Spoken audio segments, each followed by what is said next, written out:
Bismillahirrahmanirrahim. Assalamualaikum, selamat pagi. Jumpa lagi dengan Pak Andi. Kali ini di materi integrasi sosial untuk IPS kelas 8. Nah, tapi sebelum kita mulai pembelajaran kali ini, alangkah lebih baiknya jika kita berdoa terlebih dahulu untuk memulai pelajaran ini agar diberi kelancaran dan ilmunya bermanfaat. Berdoa mulai. Berdoa selesai. Oke, saya lanjut ke tujuan pembelajaran terlebih dahulu. Jadi tujuan pembelajaran kali ini adalah peserta didik dapat memahami pengertian integrasi sosial dengan baik. Kemudian yang kedua, peserta didik dapat menyebutkan bentuk-bentuk integrasi sosial dengan baik dan benar. Kemudian yang ketiga, peserta didik dapat menyebutkan faktor pendorong integrasi sosial dengan baik. Ke pengertiannya terlebih dahulu, ya. Jadi, integrasi sosial adalah proses penyesuaian unsur-unsur yang berbeda dalam masyarakat sehingga menjadi satu kesatuan. Menjadi satu. Jadi, misalnya kayak kalian masuk dalam satu kelas waktu kelas 7, belum kenal semuanya, kalian berbeda-beda menjadi satu di kelas itu, saling menyesuaikan, akhirnya terjadilah satu kesatuan. Nah, itu salah satu contoh bentuk integrasi. Cara-cara terjadinya integrasi sosial menurut William F. Auburn dan Meyer Nemkov. Yang pertama ada kesepakatan atau konsensus. Yang kedua ada nilai dan norma sosial yang berlaku cukup lama dan konsisten. Kemudian yang ketiga, anggota masyarakat atau kelompoknya itu merasa bahwa mereka saling melengkapi. Saya kasih contoh integrasi sosial di kelas ya. Pasti ada kesepakatan. Misalnya sekolah berangkatnya jam berapa, pulangnya jam berapa, tiap jam pelajaran seragam yang dipakai apa, aturannya seperti apa, itu pasti ada di sekolah. Nilai dan norma sosial yang berlaku dan jelas konsisten itu aturan-aturan. Kemudian anggota masyarakat merasa bahwa mereka saling melengkapi. Kamu di kelas pasti juga saling melengkapi. Ada yang jadi ketua kelas, ada yang ini, ada yang bagian ini gitu. Nah, faktor-faktor yang mempengaruhi cepatnya integrasi, yang pertama adalah homogenitas atau kesamaan.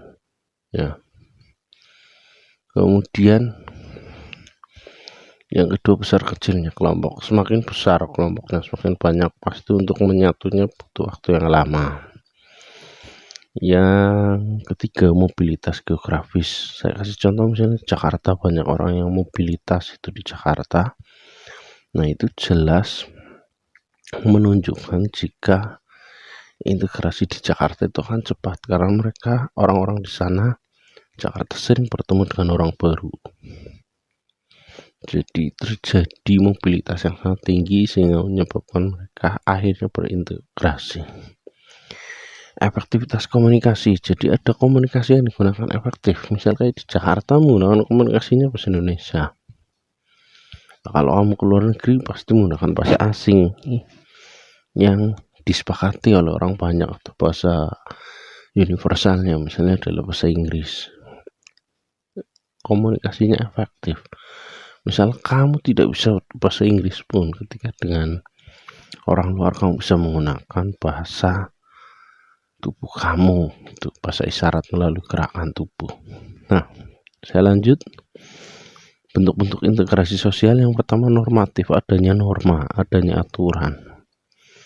Integrasi seperti di kelas itu pasti ada aturan, di lingkungan kamu, masyarakatnya pasti ada aturannya juga.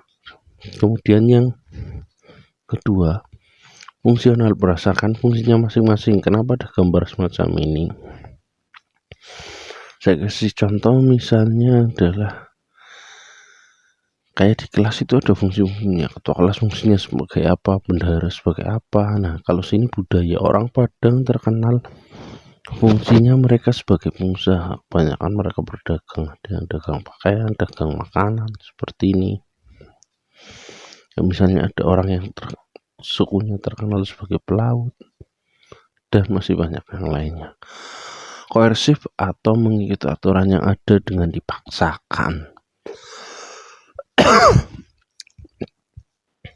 Saya lanjut, proses integrasi ada dua, yang pertama asimilasi, yang kedua adalah akulturasi. Akulturasi itu penyatuan budaya menjadi satu, menerima. Contohnya kayak gini, ya, ada musola karena dulu pernah ada Hindu Buddha, maka bentuknya pun ada menara yang menyerupai tempat peribadatan Hindu Buddha. Kalau asimilasi itu perkumpulan pertemuan dua kebudayaan, ya, sehingga yang memunculkan budaya baru lagi. Faktor-faktor pendorong integrasi sosial, yang pertama ada toleransi, jelas itu toleransi. Yang kedua kesamaan hak. Yang ketiga adanya musuh dari luar, menyebabkan integrasinya semakin meningkat untuk memerangi musuh dari luar. Cukup sekian dari Pak Handi, semoga bermanfaat. Jika ada yang kurang paham bisa ditanyakan di kolom komentar. Sampai jumpa di pertemuan berikutnya. Wassalamualaikum warahmatullahi wabarakatuh.